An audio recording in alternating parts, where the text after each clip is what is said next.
मुस्कान में सादगी और चाल शेर की। आज हम बात करने के लिए गेम चेंजर में आप पहुंचे हैं। नॉर्मली जब हम गेम चेंजर करते हैं हमारे साथ कोई ना कोई शख्स होता है या कोई पर्सनालिटी होता है जिसके बारे में हम जीवन जानने की कोशिश करते हैं, उनकी स्टोरी जानने की कोशिश करते हैं। पर आज हम गेम चेंजर में बात करने आप पहुंचे हैं। खुद के साथ गेम चेंजर करूंगा मैं आज, क्योंकि मैं आज गेम चेंजर में बात करने वाला हूं धर्मेंद्र पाजी के बारे में। धर्मेंद्र पाजी से मेरे को बड़ी इच्छा थी कि मैं उनके साथ एक गेम चेंजर कर पाऊं, बट हालांकि कुछ दिनों में उनकी ऐसी सिचुएशन नहीं थी कि वो कहीं इंटरव्यू उस तरीके से दे पाए। तो आज हम धर्मेंद्र जी के बारे में बहुत सारे रोचक तत्वों के बारे में आपसे बात करेंगे। पंजाब के लुधियाना में उनका जन्म हुआ, नरसाली गांव में।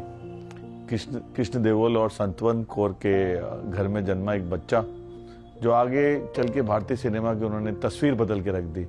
पंजाब की धरती से होकर वो मुंबई पहुंचे और मुंबई पहुंच कर उन्होंने एक मोहब्बत की बहुत बड़ी दास्तान लिख दी। अपनी अदाकारी से जिन्होंने सबका दिल जीत लिया, वो हम सबके चाहते थे धर्मेंद्र पाजी। धर्म सिंह उनका ओरिजिनल नाम था, आपके नॉलेज लिए बता दूं। एक नॉर्मल परिवार से निकल के बॉलीवुड के शिखर तक पहुंचना एक अपने आप में बहुत बड़ी बात है। वो कहते हैं ना, आज की डेट में नया शब्द आ गया नेपोटिज्म वगैरह कुछ तो था नहीं। वो अपने आप में एक टैलेंट का एक खजाना थे धर्मेंद्र जी। 1958 में 23 साल की उम्र थी, वो बॉम्बे पहुंच गए, पर शुरू में उनको कुछ काम मिला नहीं। वो निराश होकर वापस पंजाब आ गए, ऐसा कहते हैं, जो मैंने रिसर्च के दौरान पाया। और ड्रिलिंग कंपनी में फिर काम करने लगे। फिर फिल्म फेयर मैगजीन में एक टैलेंट हंट का एक एडवर्टाइजमेंट आया और एडवर्टाइजमेंट के लिए उन्होंने अपनी पिक्चर भेज दी और उसमें भाग भी लिया। वो सेकंड नंबर पे आए और वहां से उनकी गेम चेंज हो गया, इनकी लाइफ चेंज हो गई। फिर 1960 में उनका पहली मूवी आई दिल भी तेरा हम भी तेरे, जिसमें उन्होंने डेब्यू किया। वो फिल्म इतना कुछ अच्छा कर नहीं पाई जो डेटा बताते, पर उनकी जो छवि थी हैंडसम हंक की हो गई। उन्होंने अपनी किस्मत का अध्याय वहीं से लिखना चालू कर दिया। धर्मेंद्र जी ने सिर्फ रोमांटिक फिल्मों में तक काम करने तक सीमित नहीं रहे, एक्शन और मसाला फिल्मों में बहुत काम किया। 1970 जो था दशक पूरा, वो धर्मेंद्र का दशक कहा गया, धर्मेंद्र एरा कहा गया। वो भारतीय सिनेमा के सच्चे हीमैन कराए और मेरे सबसे फेवरेट एक्टर भी रहे और हम सबके रहे। अगर आप देखें तो उनके अंदर एक्शन इमोशन का भरपूर संगम था। वो आज की डेट में देखना विरले ही होता है। इंडस्ट्री में उन्होंने बहुत यादगार फिल्में दी। 1975 में शोले आई, 1977 में धर्मवीर जैसे आइकॉनिक फिल्में आई। उन्होंने मल्टी स्टार मूवी में काम करने का चलन भी उन्होंने चालू किया। एक्शन ओरिएंटेड मूवी की जो नींव थी उन्होंने मजबूत करी। उन्होंने लगभग 300 से ज्यादा मूवी में काम किया। ये जो हमारी रिसर्च में आई, हो सकता है रिसर्च हमारी थोड़ी आगे पीछे हो, तो मैं दर्शकों से बोलना चाहूंगा कि जो उन्होंने जिस अवार्ड का वेट किया, फिल्म फेयर जो लाइफ टाइम अचीवमेंट अवार्ड मिला 1997 में, उनकी जो स्पीच थी काफी इमोशनल स्पीच थी। हम सब ने देखा। उनको पद्म विभूषण भी मिला 2012 में। वो राजनीति में भी आ गए, बीजेपी से सांसद बने। उनकी असली कमाई जो थी उनकी इंसानियत थी, जो पर्दे के पीछे नहीं बल्कि वो असल जिंदगी के भी हीरो थे। आज हम गेम चेंजर विद एमजे की पूरी टीम के तरफ से उस महानायक को, सदी के महानायक को आज हम कोटि कोटि श्रद्धांजलि अर्पित करते हैं। वी लव यू धर्मेंद्र जी। सबसे बड़ी अननोन जो फैक्ट है उसके बारे में आपको बता दूं। लोग कहते हैं कि धर्मेंद्र जी अपनी खूबसूरती, अपने हैंडसम, जितने हैंडसम थे उसके कारण वो रिजेक्ट हुए, क्योंकि जब वो ऑडिशंस में जाते थे, क्योंकि उनको इसलिए मना कर देते क्योंकि उनका चेहरा बहुत नरम और बहुत हैंडसम माना जाता था। क्योंकि जिसको गंभीर जो किरदार होते थे उस समय के, उस किरदारों के लिए उपयुक्त नहीं माना गया। देखिए, ये भी एक बहुत बड़ी अतिशोक्ति है कि आप अगर हैंडसम हैं तो आपको उसके लिए रिजेक्ट होना पड़ रहा है, क्योंकि उस दौरान वो जो दौर था सिनेमा का, वो दौर था जो सीरियस मूवी बनती थी, उसके कारण। और पांचवी सबसे बड़ी बात आपको बताऊं उनके धर्म जी के बारे में, जो बहुत कम लोगों को पता है, वो घोड़ों से बहुत डरते थे। आप देखे होंगे कि उस समय की जो मूवी में घोड़ों का बहुत उपयोग किया जाता था। शोले, धर्मवीर जैसी मूवीज में उन्होंने बहुत एक्शन में काम किया, जिसका घोड़े का उपयोग बहुत हुआ। बट उनको डर शूटिंग से ही निकला जब वो शूटिंग में बैठने लगे, पर उनके दिल में घोड़ों का डर बहुत रहा। जब वो बड़े स्टार बन गए, बहुत ऊंची जगह पहुंच गए, तो उनके पास देश विदेश से लोग चिट्ठियां भेजते थे। जो 1970 और 80 का दशक था, धर्मेंद्र जी के नाम का दशक था। उनके पास कम से कम 20 से 25 देशों के जो दर्शक थे, जो उनके चाहने वाले थे, हमेशा उनको पत्र या चिट्ठी भेजा करते थे। और आठवीं सबसे बड़ी बात है, धर्मेंद्र जी का जब भी नाम आता है तो पार्टी शार्टी की बातें बहुत होती है। लोग कहते हैं कि जब भी आप कहीं पार्टी करने बैठते हैं अपने मित्रों यारों से, धर्मेंद्र जी का नाम कभी भी कहीं से भी आ जाता है। तो ये भी हुआ कि उन्होंने शराब छोड़ने की बहुत कोशिश करी।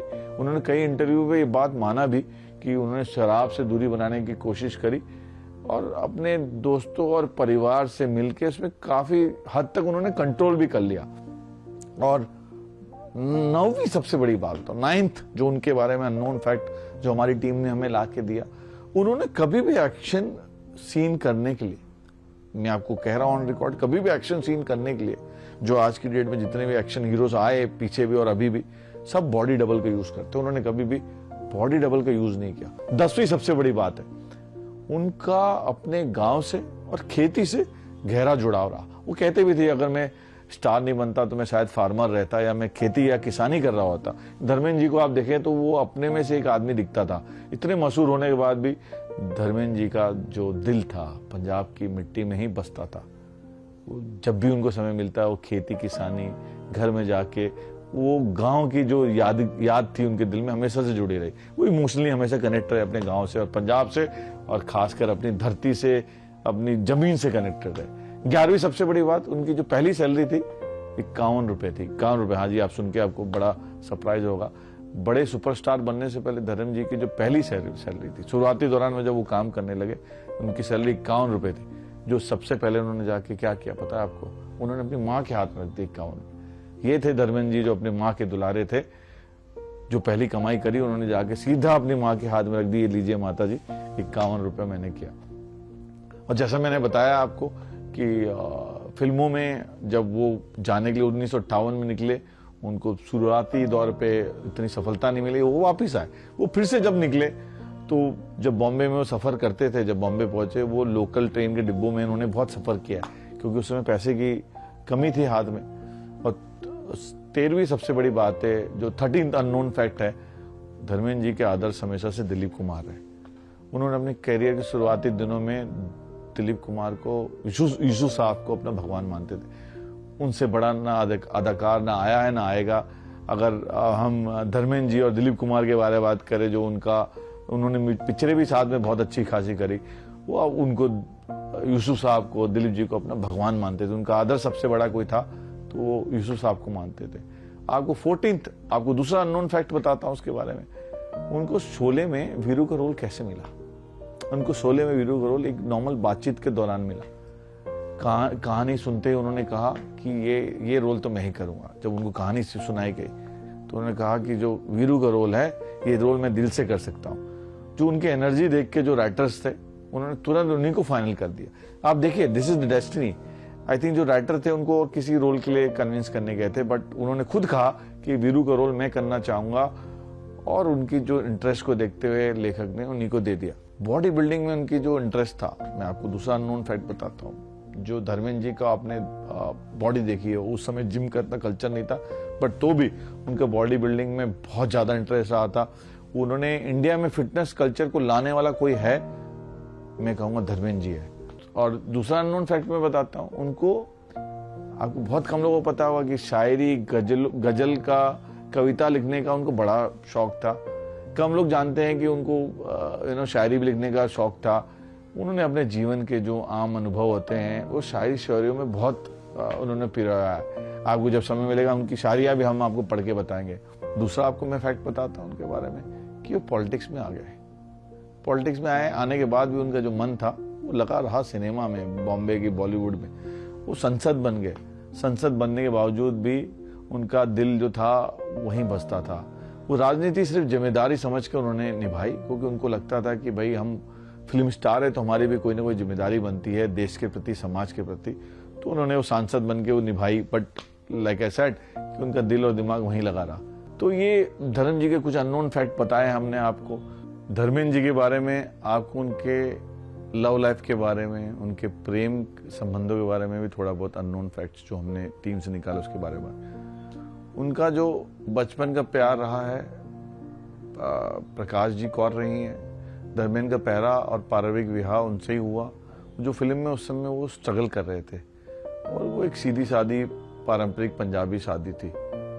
दोनों में गहरा भरोसा, सहज प्यार और परिवार की गर्माहट थी। धर्मेंद्र की शुरुआती यात्रा और स्ट्रगल के दौरान प्रकाश जी को और स्ट्रॉन्ग चट्टान के जैसे उनके साथ खड़ी रही। फिर उसके बाद उनके 4 बच्चे हुए, अजीत दोयल, सनी दोयल, बॉबी दोयल और 2 बेटियां भी हुई उनके साथ। उनका पारिवारिक जीवन बहुत अच्छे से चला। प्रकाश जी कौर के साथ उन्होंने 4 बच्चे पैदा किया और जो आगे जाके सिनेमा के बहुत बड़े स्टार भी हुए। बॉबी देओल और सनी देओल को हम सब जानते हैं किस तरीके से उन्होंने काम किया, पर उनकी दोनों बेटियां और अजीत दोयल इतना बॉलीवुड में नहीं रहे। 1960 और 70 का दशक था जब धर्म जी और हेमा मालिनी पहली बार मिले। मैं आपको दूसरे पड़ाव में ले चलता हूँ। फिल्म थी शोला और शबनम, फिर बाद में सीता और गीता। कई प्रोजेक्ट में उन्होंने दोनों ने साथ काम किया, धर्म जी और हेमा मालिनी जी ने। धर्मेंद्र जी और हेमा मालिनी जी के बीच में गहरा जुड़ाव वहीं से चालू होने लगा। जब आप मूवी साथ में काम करते हैं, आप बहुत समय भी स्पेंड करते हैं साथ में, तो वहीं से वो दोनों करीब आने लगे।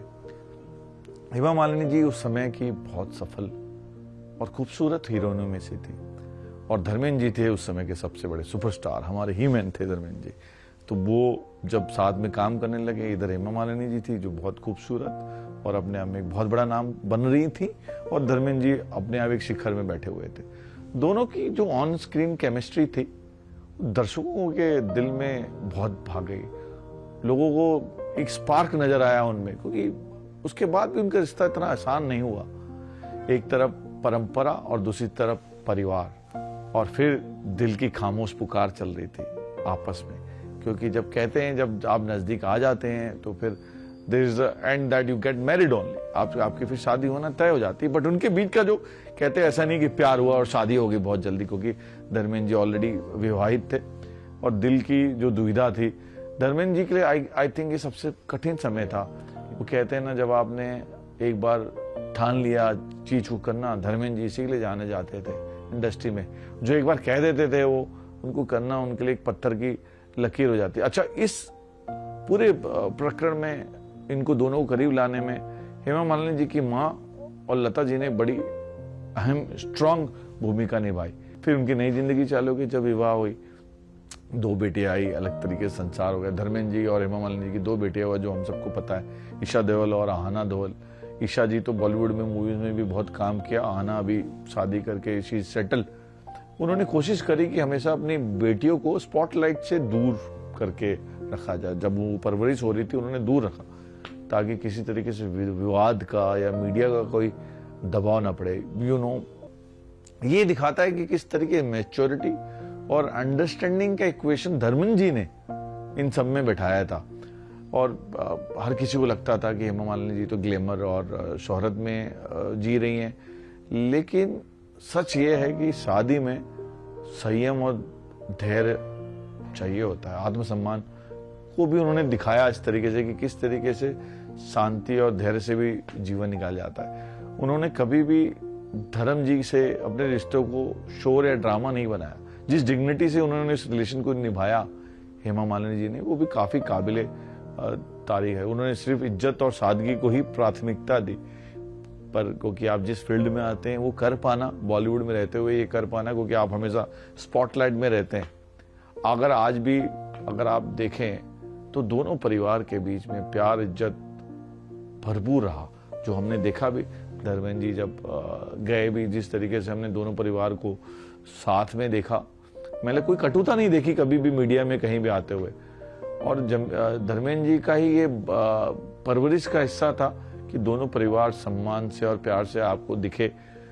धर्मेंद्र जी को और हेमा जी की जो प्रेम कहानी है, ये एक अमर प्रेम कहानी है। जिस तरीके से उन्होंने अपनी कठिनाइयों को, परिस्थितियों को देखते हुए भी एक दूसरे का साथ पाया, ये अपने आप में एक बड़ा हैट्स ऑफ है धर्मेंद्र जी को और हेमा जी को भी। धर्मेंद्र जी तो भी हमें ऊपर से देख रहे होंगे और आशीर्वाद दे रहे होंगे, क्योंकि आज उनके बारे में हम बात कर रहे हैं। And will love you Dharmendra ji. And ये इंडस्ट्री, ये सिनेमा जब तक जीवित है तब तक आप हमारे दिलों में जीवित है। Thank you very much.